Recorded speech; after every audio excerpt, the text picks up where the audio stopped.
Good morning, good evening. Good to see everyone. As you see, my name is Amanollah, and I have the opportunity to have Roger Drummer with us.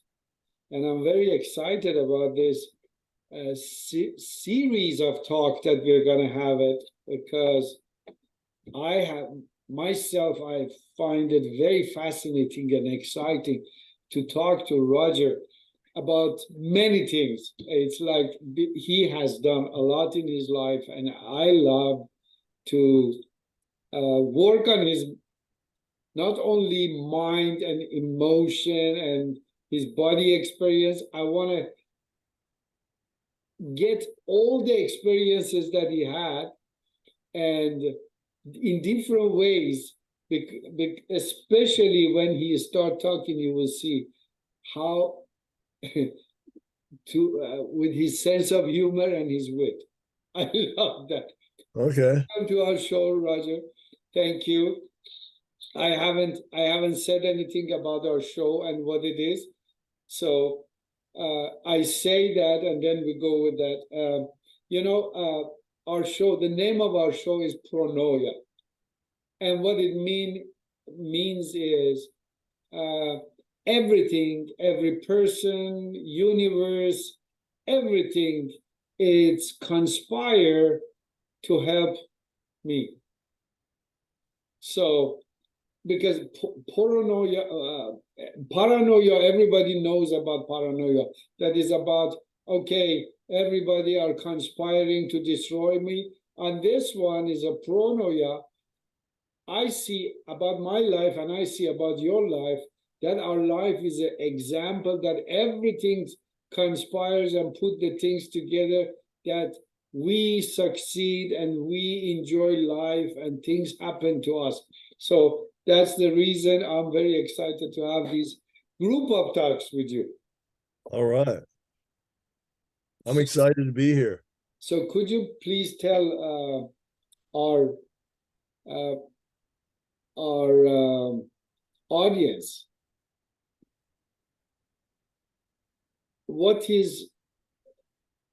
how can we relate to you with who you have been in your life?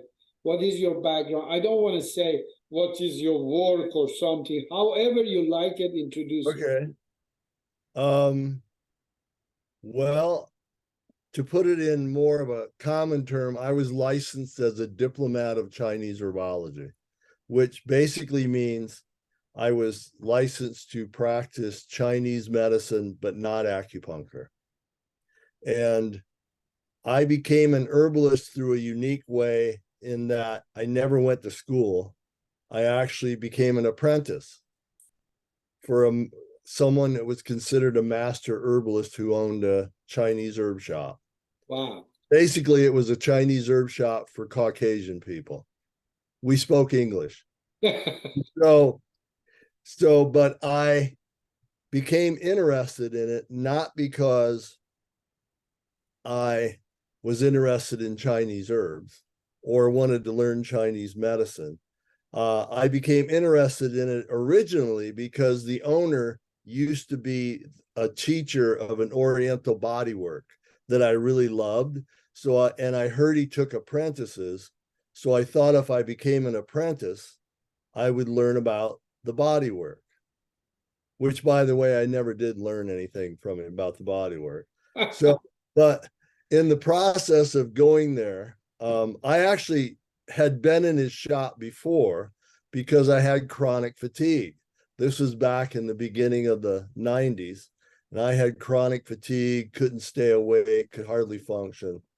And I went in and I just happened to try some herbs because I heard somebody talking in the shop. And I took some of it and had flying dreams that night in my sleep. So flying dreams over a period of time turned into crying dreams. And I kept having wild, what I term now mystical experiences, taking common everyday substances that everybody was taking going into the store, but probably not having any experiences. And so it all culminated in this one little happening at the shop one day where I had a cup of tea that I stuck around and served to about 10 of the favorite customers after we closed. And on the way home, walking home, I lived about a half a mile from the store. On the way home, God spoke to me. And I had this unbelievable 7-day altered state experience Wow. from drinking a cup of Chinese herbs. Wow. And so when I went back to the shop and talked to the owner about that, no one that sat there and had that same exact tea had anything at all happen to them. All they had to say about it was that it didn't taste very good. Whereas I had 7 days of going in and out of altered experiences, seeing energy, feeling people's heart chakras. My intuition was speaking to me just like a person standing next to me. At one point, I was reading people's thoughts. It was just an unbelievable experience. And what surprises me today about it is that, and at the time too, is that I didn't feel uncomfortable. I didn't feel uncomfortable with anything going on. It was almost like I had experienced it before, maybe not in this lifetime, but it seemed like it was supposed to be. And so that's why I became an herbalist, because I wanted to figure out how herbs that 12 different people, myself, the owner, and 10 other people took, and why I could have that week-long experience and nobody there have anything to say about it other than it didn't taste very good. Amazing. And Amazing. so that's why I became an herbalist. I ended up being at that shop or that herb company for about 14 years. Wow. I learned a lot about Chinese medicine and became licensed in it because I had to do that to work at the shop. And so, but the whole time I was there, I was really there to figure out what was the alchemical process by which that happened to me and why certain herbs have an effect on you that way. And the shop was all steeped in Taoism, which is a mystical tradition out of China. But, that's just the one out of China. There's mystical traditions in every country that are along the same principles. It's just that certain Chinese herbs tend to feed into that type of experience I had. Wow. So today I have a Chinese herb company. I'm writing a couple books. I have a website just for writing, and I do consults, but everything in my life still revolves around that original 7-day experience. So that apprenticeship, you said 14 years. Yeah. How long ago that 14 years was? That was in the 90s. Okay. Until around 2002. I think I came to that store once with Daniel and Zorka. It was on Santa Monica. Yeah, well, there was one in Santa Monica. The original one was in Venice Beach. Oh, excellent. Excellent. And so that's where I started. And it was just, looking back on it, there was something happening every day that was just an unbelievable experience. So it's like 30 years ago this happened. Yeah, it taught me something really amazing about herbs. Yeah. Beautiful. So one thing I love to know, before that tea experience, did you have any experience with energy before, or any issue that you were going through your life, or no? Well, I was practically homeless. I had a bunch of concussions. In my younger years, I had drank a lot, smoked a lot of pot, typical party animal stuff. Had been dried out for 5 or 6 years. But I had suffered quite a few concussions and injuries, and literally didn't have a job or anything going on when it all happened. I did have about a few years before that happened, I started having some really wild occurrences with intuition. And I'm not talking about gut feeling type stuff, because that's what almost everybody thinks intuition is. Mine was a voice, and it was a voice no one else could hear if someone was in the room. But I would just be told something was going to happen, and then it would just happen. And my intuition still operates that way, and it's never been wrong. It's been over 30 years. Nothing I have ever learned through my intuition has been wrong. Wow. Wow. But the funniest thing was it started out with telling me who was going to win a boxing match. I sat down to watch a boxing match between two people fighting for the title, and it would just say so and so is going to win in the second minute of the fourth round by knockout. Wow. Just like that. And the first time it happened, I'm going, oh, who was that? Who? What? I mean, that doesn't even make any sense, because the guy they told me he was going to win was supposed to get his butt kicked. And he won the fourth round. In the second minute, he knocked the guy out. And I just was like, okay, what is that? And it happened to me, oh gosh, at least 6 or 8 times. Wow. Yeah. And it always happened exactly like they told me it was going to happen. But it was all around boxing, because I didn't have a spiritual path at that time. I didn't, nothing. And so when I had my 7-day experience with herbs, it was the same. It was a voice just started communicating with me. And then I was feeling people's heart chakras. I was listening to people's thoughts that were in line behind me in a store. I could hear every one of their thoughts, and none of them were very nice. They were they were all criticizing me for taking too long at the counter, because they were behind me. And several of them were calling me names. And I wasn't in a hurry, because it was the very first time I felt a woman's heart chakra, and I could feel her essence as a woman. And it was such a powerful, beautiful moment that I was just standing there absorbed in her heart chakra. Wow. And these people started swearing at me mentally, hurry up, you idiot. I need to get out of here. What's wrong with this idiot? Just on and on. And on. And I'd turn around and look at them, and they would look at me like, oh my God, I was caught. Interesting. And yeah, and that's how the whole thing started. Wow. Wow. And you never had any experience before that? No, nothing at all. Wow. Wow. So another thing, it has been very amazing for me, but the way I know you and the way I heard from you is what happened with the cancer, because I heard about the cancer you had. Okay, fast forward probably 20, 25 years from that experience. And this was back in 2016. I was scheduled to do a lecture on the phone for my herb company, which is called HerbWorks, real simple name. But I was scheduled to do a 1-hour lecture, and I was so tired I could barely even speak.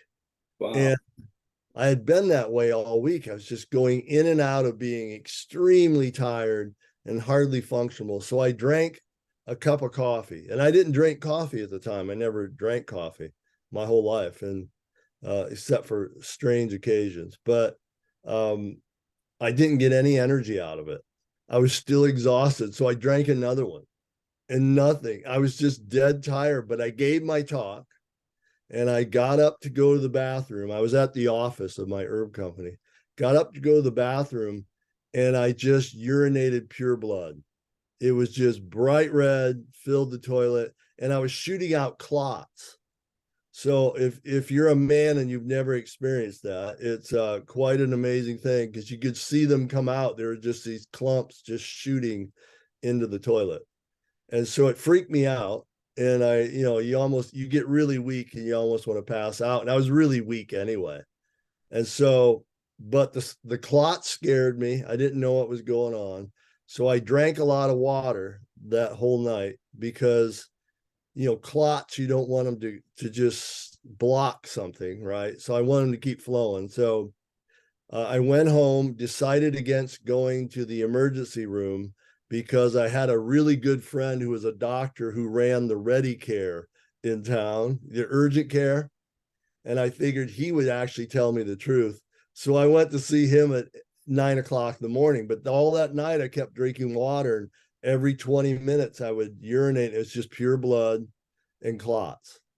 And so And a blood was light. It wasn't dark blood. It wasn't dark, but it was bright red. Bright red. It was fresh blood, like it was bleeding continuously. Yeah. And so I went into urgent care. They couldn't do an analysis of my urine because there was too much blood in it. They sent me to a place to get a PET scan, and the guy come out. This is now, let me see, 22 hours after my original blood clot thing.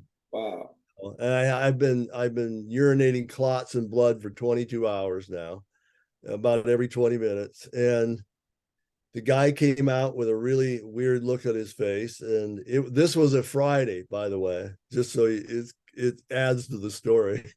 It was a Friday, which turned out to be Memorial Day weekend, right? Wow. So the guy says, you got to go see a urologist right away.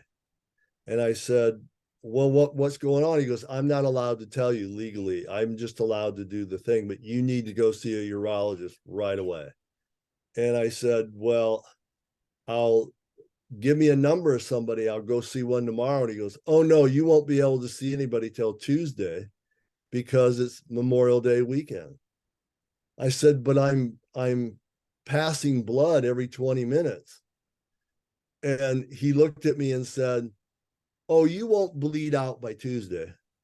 How cool the guy was. Yeah, which didn't give me a whole lot of confidence. So he gave me an antibiotic, a prescription for Cipro, which is one of the most dangerous antibiotics you could ever take. Wow. And they tell you when they give it to you at the drugstore, if you have any pain in your Achilles tendon after taking one, stop it right away, because a lot of people, it ruptures their Achilles tendon, right? But I was desperate. I've been peeing now by the time I got to the drugstore for almost 24 hours, just blood. So I got it, took it. Within a couple pills, it stopped the bleeding. And it did work. I didn't have any blood after that. And I saw the urologist on Tuesday, had a biopsy the next day, and they discovered I had stage 3 bladder cancer. Wow. And you didn't have any sign of anything before that? No signs of anything other than I got really tired a few times. But then I would just bounce back. And then, but that week that it happened, I was just bone dead tired. And then the blood. And that was my first symptom, really.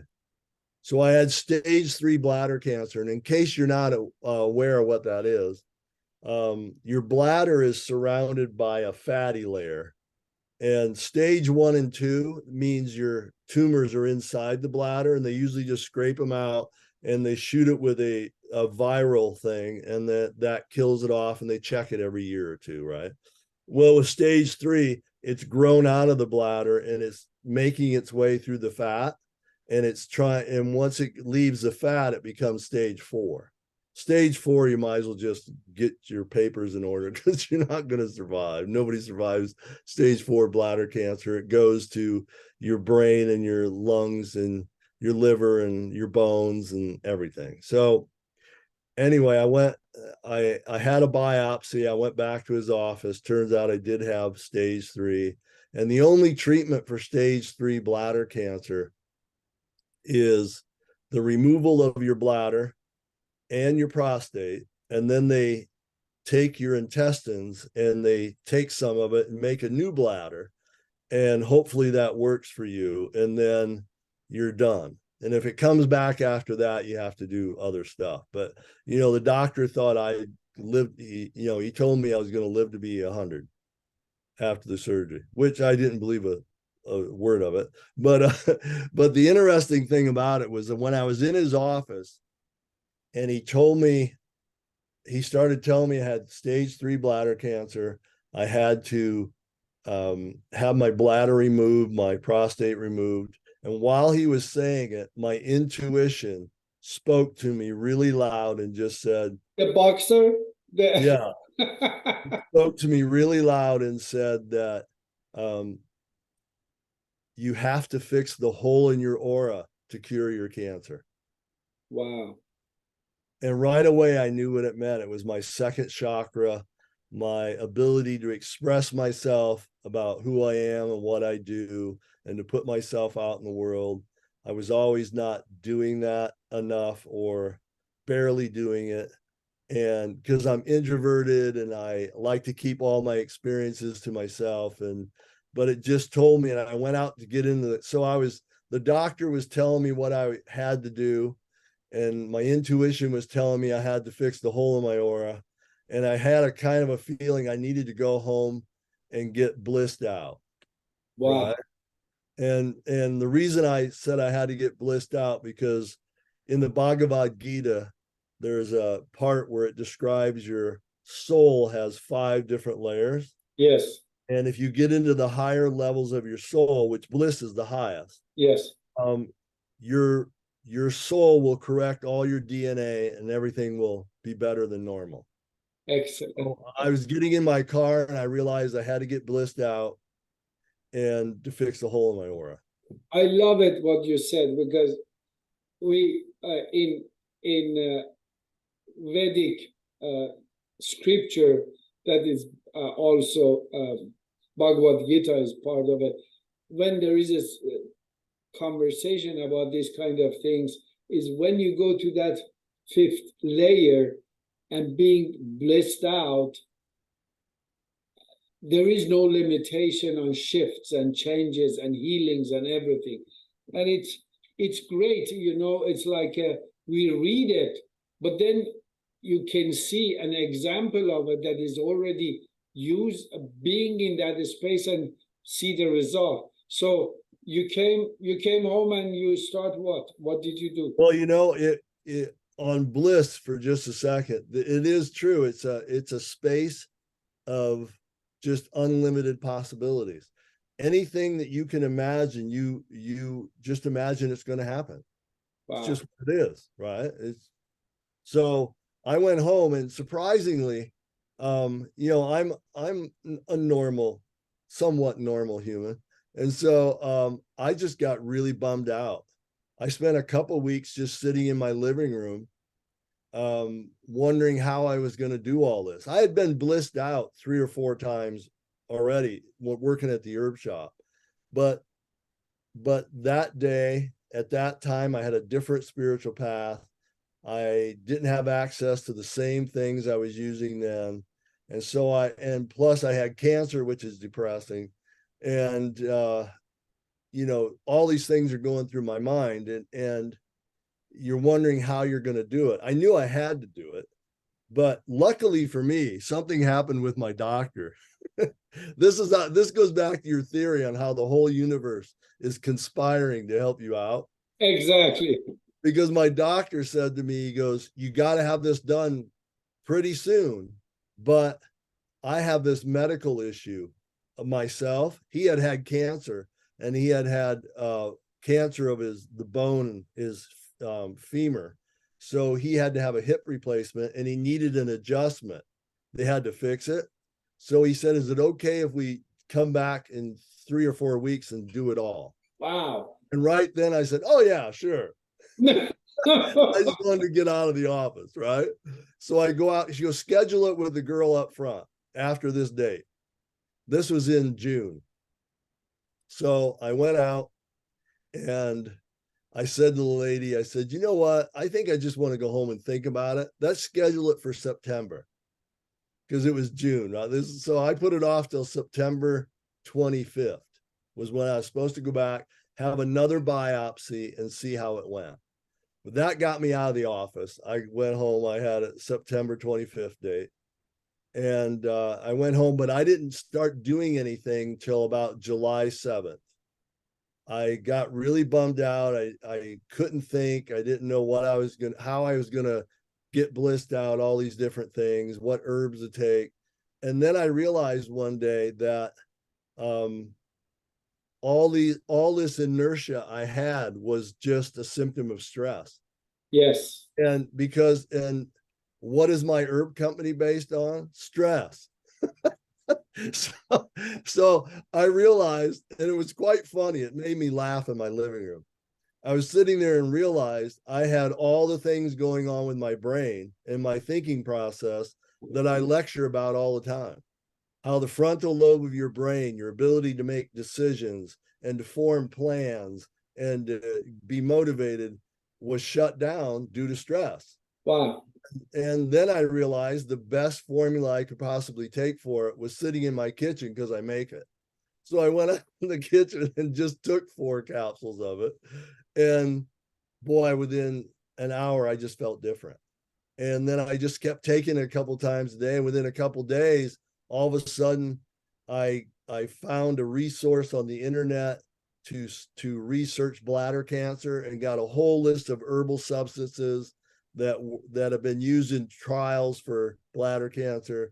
So I made up a protocol using my intuition. Out of about 20 things, I picked around 8 or 9 of them, which fluctuated during my next 3 months. I would just get excited about something and try it, and came up with an herb plan.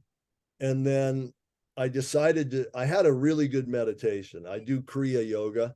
So, but what I added to it was just every morning when I got up to do my Kriya, I would just express gratitude that my cancer was gone. And because all these teachings, they always tell you, if you can imagine it, your body doesn't know the difference. So I just expressed such gratitude that my cancer was gone. And I was just waiting for it to come down through my layers of my soul and wipe it out of my physical body. Right. So when I started researching the herbs, I also went on a ketogenic diet, and I just so happens another person conspired to help me out. This friend of mine, who I had just met a few months before, had a remission from brain cancer on a ketogenic diet. And she goes, heck, I'll just send you some strips. Because at that time, today you can buy keto strips everywhere, right? Back then, no, you couldn't get them anywhere. You had to order them on the internet off someone. I was ordering them from someone in Australia, right? Because they have them there, right? So, but anyway, he turned me on to a meter I could buy. He told me how to do it. Luckily, I got into ketosis within 2 days. It was like instant. I think it was because I was thin and my metabolism, I could switch it over right away. And I got into what they call medical ketosis, which means that my ketones were at a pretty high level, usually around 5 every day, which is pretty high for anybody. And then my blood sugar was always below 70 or around 70. And some days it go all the way down to 55, 52. Some days it would go up to 80 when I'd wake up, but I'd have a cup of coffee with butter and MCT oil in it, and would go right down. My ketones would go up, my blood sugar would drop, and I'd be in medical ketosis all day long, right? Wow. So and I have to say something that hardly anybody mentions about ketosis and ketogenic diet is that, especially when you have cancer, because what is cancer? Cancer is somewhere in your body. You can't really feel it other than when I had the blood. Once the blood went away, I didn't feel like I couldn't feel my cancer somewhere, So you have something growing uncontrollably in your body, and there's nothing you can do about it, right? You have no control over your body. You feel like you just have no control over anything in life. Then all of a sudden, you get into ketosis and you realize every day you can control your ketones, running off fatty acids. You can control your blood sugar. You could switch your metabolism completely around. And now you have control of something, right? Yeah. And so you get so excited about it. Plus, then I was researching all these herbs, and I hadn't researched herbs like that in a long time. And I was trying all this new stuff, and I was getting in ketosis, and I was waking up so happy that I was going to get rid of my cancer was gone. And I just got so wrapped up in everything, I forgot I had cancer. And, and I was just having such a great time. I couldn't wait to go to bed at night so I could get up in the morning and start it all over again. I couldn't wait to see what my ketones were, couldn't wait to take my herbs, couldn't wait to do my meditation. It was just, everything was just wow, wow, wow, wow. And I was just learning something every hour, it seemed like every day. And you were going from one excitement to another, and to Another every day. And my spiritual master appeared to me in my sleep and gave me some tips of things to take, which it was mind blowing, right? So I was having visions in my sleep. I was having all these messages come to me. My intuition was just, working full time. I was just having the greatest time. And this all started July 7th is when I started. 2016. Yeah. Yeah. No, I went from June, the middle of June.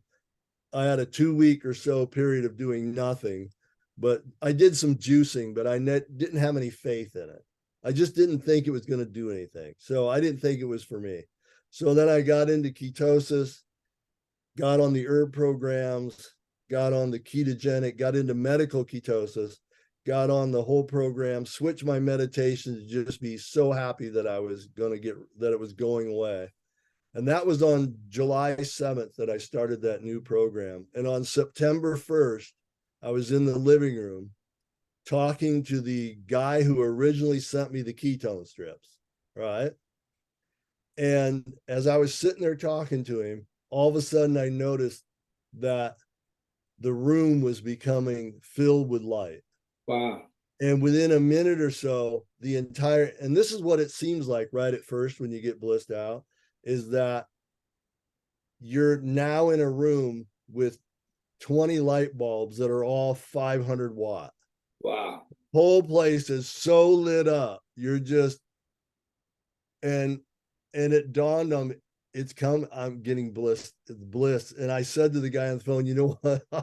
I started laughing. I said, I gotta go. And I just hung up, right? And I walked out into the kitchen. Because then my intuition right at that moment said, your cancer is gone. Right. So I got up, went out in the kitchen. My wife was sitting there, who was pretty frightened because I had such a deadly cancer. Yeah. I said, hon, who'd have thought having cancer could be this much fun? She looked at me and she goes, are you crazy? You could die. And I said, oh no, I'm done with that. I've moved on. And I started laughing. And then my sister called me right at that moment on the phone because she knew I was supposed to get a biopsy in 3 weeks. She goes, well, how are you feeling? Are you worried? Are you scared? I'm so scared. And I said, oh no, I'm done with that. I've moved on. She goes, you moved on? I said, yeah, my cancer is gone. I'm done with it. And she hung up on me. You're crazy. Oh, and I was just so blissed out and happy that I just never had any thought after that I could possibly have cancer. My intuition had never been wrong. So fast forward 3 weeks, I'm still blissed out, and my biopsy day is here. So my wife has to drive me to the hospital at 5 a.m. because she has to get the kids on the school bus at 6. So she's driving me and she says, are you worried? I said, I'm worried about what? She goes, you have cancer. I said, oh no, I feel fantastic. I'm done with that. I said, I'm just going just so I have the proof. And she just kind of looked at me like, and I got out of the car and I went in. I was so blissed out happy that I was that day where I had the biopsy in the hospital was one of the most fun days I've ever had in my life. Wow. I was joking with everyone. Everything was so funny to me. The nurses in pre-op were all just laughing their butts. We were just having the greatest time. And then they would ask me why I was there. And I said, oh, I used to have stage 3 bladder cancer. I'm in for a biopsy. And then they'd get really quiet and they'd leave because he'd look like, oh God, there's another one that's going to die, right? And he's crazy. And he's crazy. And he thinks he's okay. And I kept telling myself, Raj, stop laughing because they're going to think you're on drugs, and then they won't give you any when you're in pre-op or post-op, right? So I kept trying to tell myself to calm down, but I was just so blissed out. I was having such a great time being wheeled down to surgery to have my biopsy, just laughing and joking, and went in there. And when I came out, the doctor came into post-op and he looks at me and he goes, I don't know what the hell happened to you, but you have the bladder of a newborn baby. I can't hardly even tell that I was in there before and did a biopsy. And on the first biopsy, just so you know, to get it out of your fatty layer, they have to burn through your bladder, scrape it, and then when they come out, burn your bladder again so it burns together, right? So it scars it, it's scarring it together. So he goes, I can't hardly even tell I was in there before. Wow. And this is the same guy that he had. Same guy. Yeah. Himself. Okay. Yeah. Wow. Same doctor. I liked him. I still like him. He's a great guy. We have the greatest time whenever I see him, but I don't see him anymore because he told me not to come back. He goes, you're wasting your time. I don't need to see you. He says, so anyway, then he didn't give you any comment or anything that is. Well, he did later, but when he goes, he goes, I'm sending this off to the lab because I can't believe that it's clear. He says, so come in next Tuesday. I went in. He goes, you don't have anything. There's no traces of anything in your system. So it's like the whole bladder transformed. Because it looks like it's brand new. Amazing. And so he goes, but I want you to come in for another biopsy in 3 months because I find it really, I've never seen this before. And I've been doing this for 30 years or so. Yeah. He goes, you got to come back in 3 months so I can test it again to make sure. I just can't believe what happened. Right. Yeah. So I went back in a couple days before Christmas, had another biopsy, went into his office a few days later, and he said, he goes, it's completely clear. It just looks, you have a brand new bladder. He says, and he says to me, which I still remember so clearly, it was so comical. He says, I called my friend who's the head of bladder cancer research at USC. He's considered the expert in all of California for bladder cancer. He goes, and he's a friend of mine, so I called him, and he said, even though he's clear, I would suggest that he gets 15 radiation treatments on his prostate. He let that settle in for about 10 seconds. Then he leaned up really close and he smiled and he goes, I bet you're not going to go for that one, are you? And he starts laughing, right? I said, no. That was it. I've been back. I went back 5 years in a row. Every summer for 5 years, I go back. He'd do a bladderoscopy just to look, and he goes, nothing. It just beautiful. After these 5 years, he didn't give you any comment or anything? Well, after the second biopsy, I said to him, do you want to know what I did? He goes, well, actually, I do know what you did. No, he says, I know exactly what you did because we had a common friend, Dr. Jonathan, who is an anesthesiologist who works with him all the time. So I shared with him all the stuff I did, and he just forwarded it on to the doctor. He goes, I find it all fascinating. He goes, but Roger, I can't do any of it. He goes, if I suggest what you did to one patient and they die, I'm liable for it. I'll lose my whole business. He goes, unless I wanted to close my entire business down and then learn a whole new modality and open, he goes, I just can't do it. Oh my God. Wow. You know, but that's what he was very honest about it. I see his point. He goes, there's no, you know, it's not like you can just tell somebody that came into your office, well, you know, if you don't want to do the surgery, you can always get blissed out. And also, how can you be blissed out? So that particular bliss lasted about 4 months. Wow. And it was only when the pollen count went up here and I started sneezing continuously that I came out of it, which I find fascinating. But I sneezed my way out of bliss. So Got it. Now I have a question.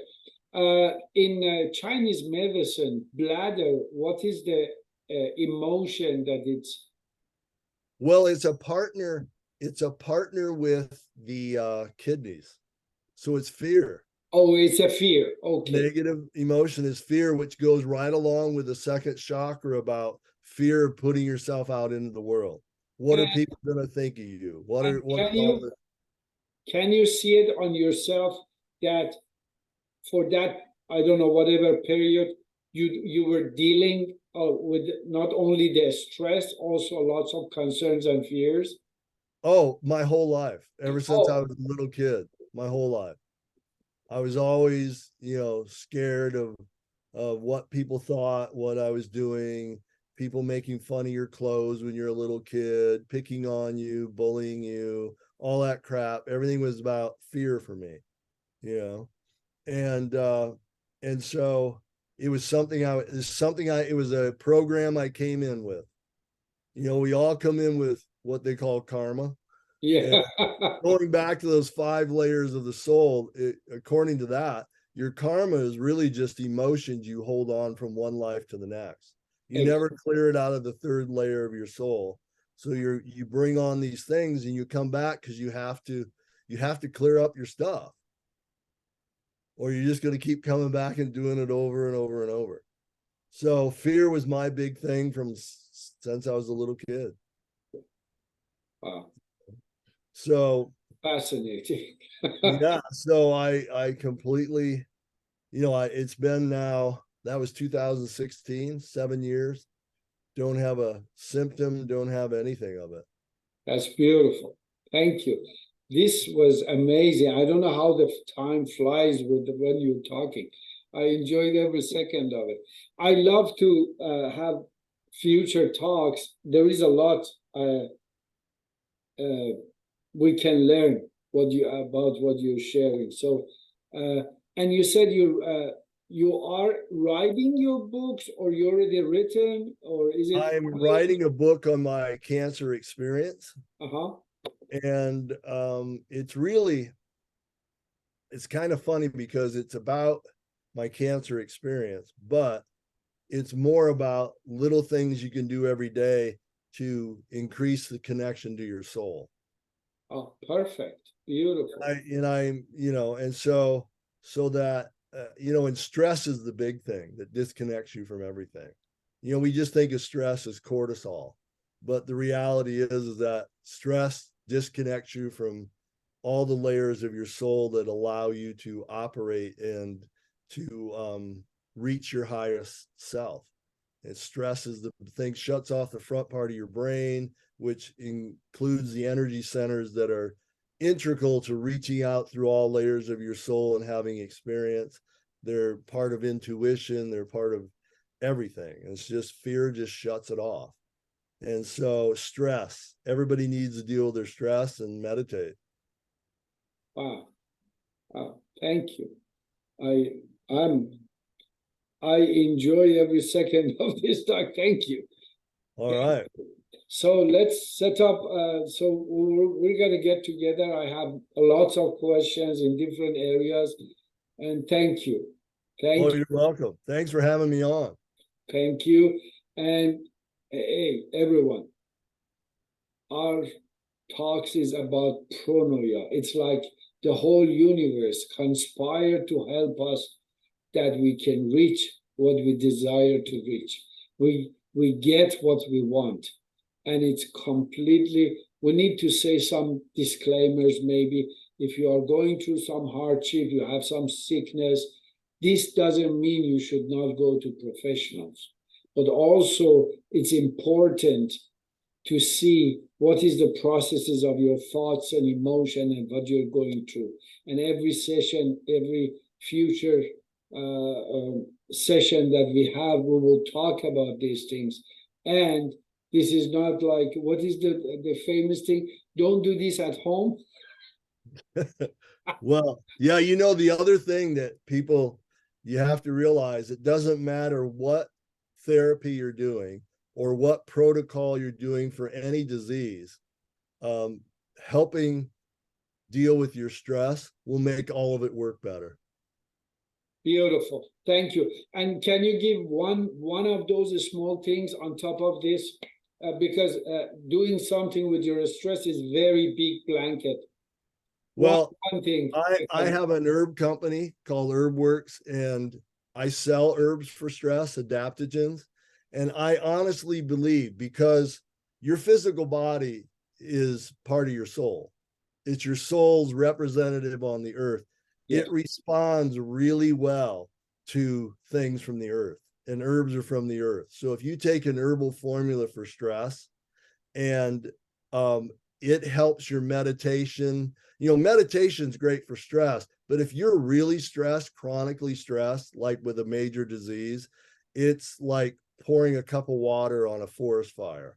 You need to correct how your body's locked into something. And once you break that lock open, everything becomes easier. Your body just, it's not that you don't become stressed, it's that you go in and out of stress like you're supposed to. You have your stress and then you relax. Your body just regains its homeostasis. You go back into it, you come back out. And that's the whole key to it. It's not like you're never going to get stressed. Oh, yeah. Until you become an Obi-Wan or something, and then you'll Obi-Wan Kenobi. Obi-Wan Kenobi. Yeah. Where can people, if they have a question or they want to connect to you, where they can find you? Well, my herb company is herbworks.com, but I have a writing site where I put stories and different things. It's rogerdrummer.com. rogerdrummer.com. I really appreciate, Roger. Thank you, thank you, thank you. I enjoy every second of this talk.